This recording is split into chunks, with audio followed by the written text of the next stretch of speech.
Eu quero começar deixando algo claro. Eu levo uma vida bem tranquila, sem exageros. Eu não bebo, não uso nada, e por isso, eu sei com absoluta certeza que o que eu vi e ouvi na noite de Ano Novo foi real. Eu moro nos arredores de uma típica cidadezinha do sul, e alguns dos meus amigos vivem ainda mais afastados, lá no meio do mato, onde só se chega por estradinhas de terra mal cuidadas e escuras. Um desses amigos é o Deren. A família dele é bem de vida, e eles moram num daqueles bairros afastados, onde cada casa é cercada por floresta.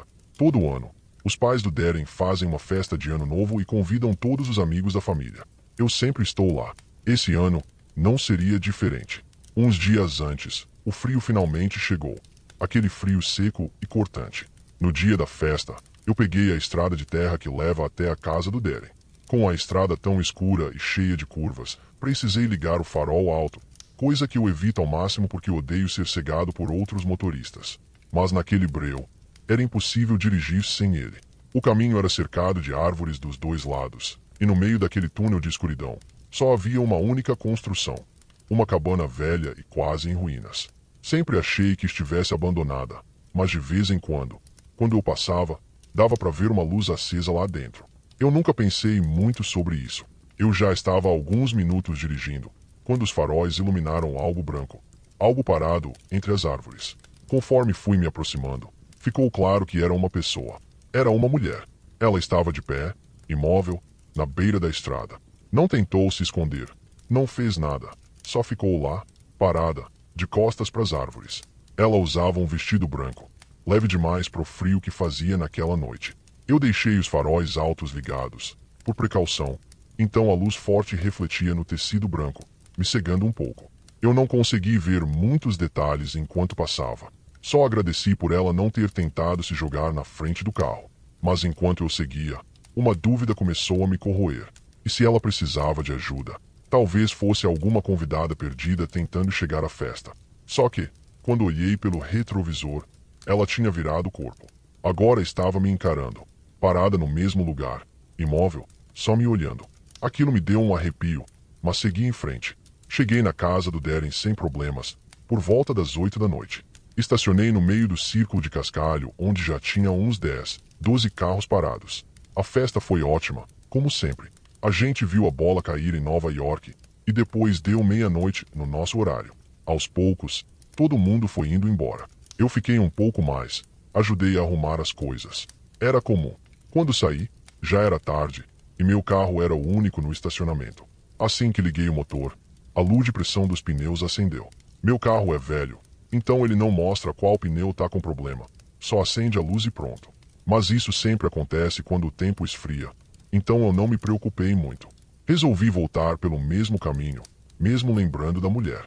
Dar a volta por outra estrada adicionaria uns 20 minutos na volta. E depois da meia-noite, com bêbados na rua, melhor chegar logo em casa. Eu me arrependo tanto disso.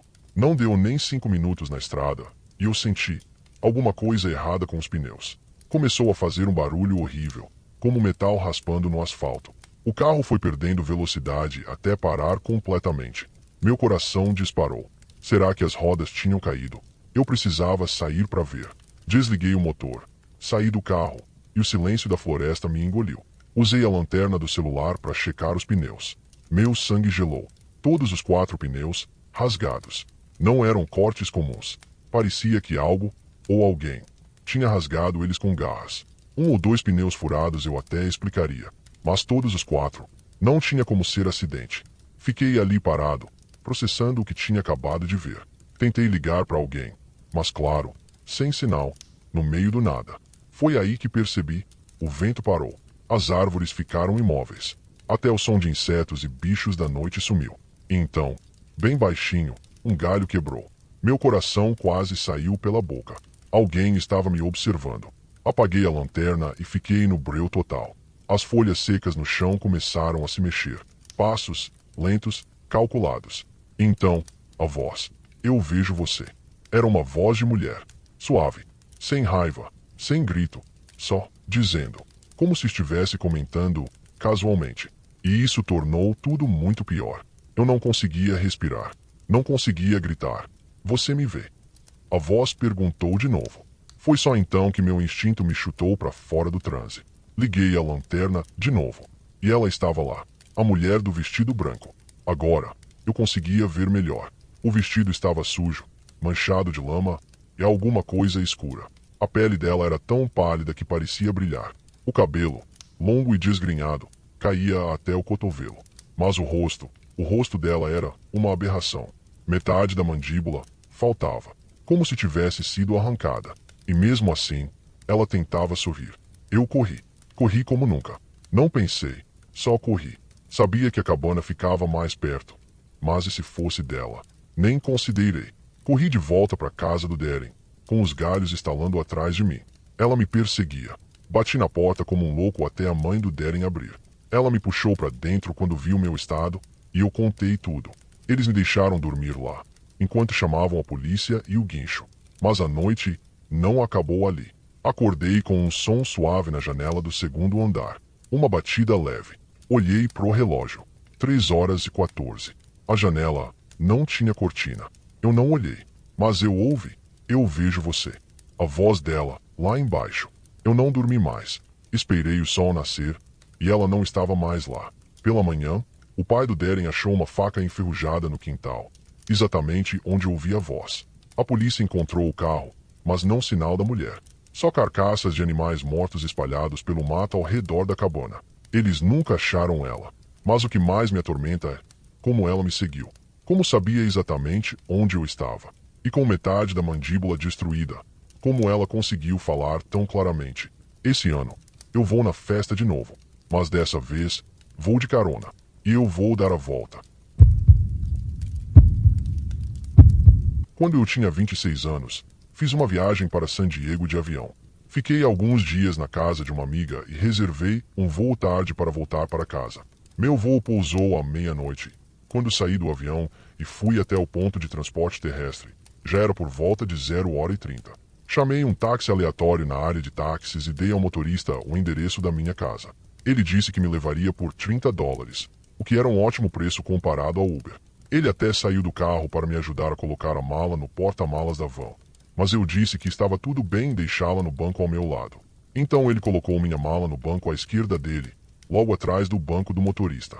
Eu estava sentada diagonalmente em relação a ele. Ele voltou para o carro, puxou o GPS com as direções para o meu apartamento e seguimos caminho. Na época, meu apartamento ficava a cerca de meia hora do aeroporto sem trânsito. E aquela hora, obviamente, não havia trânsito. Entramos direto na rodovia e estávamos indo rápido. Em 2 ocasiões, peguei o motorista me olhando pelo retrovisor. Na segunda vez, ele quebrou o silêncio e perguntou de onde eu estava vindo. Respondi que de San Diego. Ele disse, que legal. Em seguida, perguntou o que eu fui fazer lá. Eu disse que fui visitar uma amiga que mora lá. A resposta dele foi, sua amiga é tão bonita quanto você. Honestamente, minha primeira reação foi rir. Mas logo achei o comentário muito estranho. Ainda mais sendo uma das primeiras coisas que ele me disse. A partir desse momento, as perguntas dele ficaram mais insinuantes. Ele perguntou o que uma garota tão bonita estava fazendo viajando sozinha. Respondi com um pouco de sarcasmo, dizendo, bom, eu não estava sozinha, fui visitar uma amiga. E ele rebateu dizendo que, ao voar sozinha, eu estava sim viajando sozinha. Continuei meio sarcástica e disse, vamos concordar em discordar. Ele riu e disse que estava só brincando. Esse homem devia ter uns 45 anos, então achei meio nojento ele ficar dando em cima de uma garota sozinha nos seus 20 e poucos anos. Mas, infelizmente, não era a primeira vez que algo assim acontecia comigo. Continuamos pela rodovia. Em determinado momento, reconheci o viaduto perto da minha saída. Mas, quando passamos por ele, o motorista não desacelerou. Falei, essa é a minha saída. Mesmo assim, ele passou direto. Repeti mais alto. Essa era a minha saída. Ele pediu desculpas e disse que pegaria a próxima.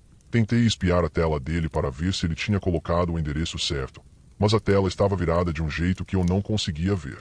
A próxima saída era mais ou menos 1 quilômetro adiante. Comecei a me inclinar para frente no banco, ficando tensa. Quando a próxima saída chegou, falei alto e claro, você precisa sair aqui. Sem dizer nada, ele ligou a seta e saiu da rodovia. Eu notei ele me olhando pelo retrovisor de novo, dessa vez com uma expressão que me pareceu de irritação. Mas isso logo mudou quando, Um minuto depois, ele perguntou se eu tinha namorado. Respondi imediatamente: sim, ele mora comigo. Percebi que ele me olhou de novo, e acho que ele percebeu quão rápido eu respondi. Então, ele perguntou qual era o nome do meu namorado. Sim, sério. Naquele momento, já deu pra mim. Falei pra ele que ia colocar meus fones de ouvido e coloquei meus AirPods, mesmo eles estando quase sem bateria. Só queria que esse homem parasse de me fazer perguntas. Perguntar o nome do meu namorado foi longe demais. Parecia que ele estava me interrogando. Mandei mensagens para minha família e amigos próximos sobre esse motorista de táxi estranho e compartilhei minha localização, caso algo de ruim acontecesse. Já estávamos numa área familiar da minha cidade. Paramos no primeiro sinal vermelho desde que saímos da rodovia. Olhei no retrovisor e só vi os olhos dele me encarando de um jeito ameaçador. Ele não disse nada, e eu saberia, porque meus fones nem estavam tocando nada. O sinal ficou verde e ele ainda estava me olhando. Eu precisei avisar. O sinal tá verde, e só então ele voltou a dirigir. Ninguém da minha família atendeu minhas mensagens, exceto meu irmão mais velho, que provavelmente era o único ainda acordado. Mas ele mora a 2 horas de distância. Ele me disse que, se eu me sentisse ameaçada, era para sair do carro. Já estávamos numa das avenidas principais da minha cidade, mas a rua estava completamente vazia. Era quase 1 hora da manhã de um dia de semana. Paramos em outro sinal vermelho. De novo, eu vi ele me encarando pelo retrovisor. Foi aí que eu vi um carro de polícia estacionado num estacionamento vazio. Numa decisão de impulso, peguei minha mala e mochila, deslizei a porta da van e pulei para fora. O motorista começou a gritar: "O que você está fazendo?" E tentou fechar a porta com o botão automático, mas eu forcei a porta aberta e corri direto para o carro da polícia. Ao invés de sair do carro para me perseguir pelo dinheiro da corrida, o motorista simplesmente foi embora, o que já foi um baita sinal de alerta. Quando vi ele indo embora, parei de correr e fui caminhando rápido até o carro da polícia. O policial me viu, abaixou o vidro e eu contei que o motorista de táxi estava me deixando muito desconfortável e que saí do carro por segurança. Pedi uma carona para casa e, felizmente, ele disse para eu entrar no banco de trás.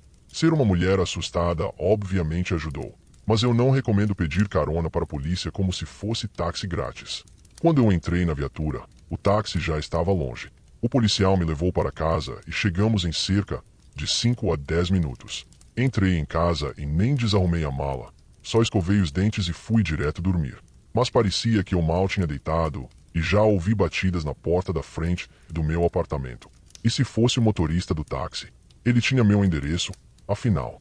E se ele voltou para pegar o dinheiro ou, o pior, as batidas continuaram por alguns minutos, depois pararam e depois voltaram. Eu, obviamente, fiquei no meu quarto. Nem queria chegar perto da porta da frente. Ela estava trancada e era isso que importava. Eventualmente, as batidas pararam e eu acabei pegando no sono. No dia seguinte, fui trabalhar. Felizmente, meu turno era mais tarde, então não precisei acordar cedo. Durante o expediente, recebi uma ligação do meu vizinho George. Ele disse que meu pai apareceu lá mais cedo tentando entrar no meu apartamento para deixar alguma coisa, mas não tinha chave. George só queria confirmar se eu estava esperando meu pai. Eu disse que não e que nem tinha falado com ele. George disse que meu pai nem deixou nada, só ficou espiando pelas janelas. Agradeci ao George e liguei para meu pai, que confirmou que estava no trabalho o dia todo e nunca foi no meu apartamento. Expliquei toda a história do taxista para o meu pai, que pediu para eu ir para a casa dele por uns dias. Concordei, mas precisava ir em casa buscar minhas coisas. Cheguei em casa por volta das 21 horas, terminei de lavar roupa e fiz minha mala. Mas algo no apartamento estava estranho.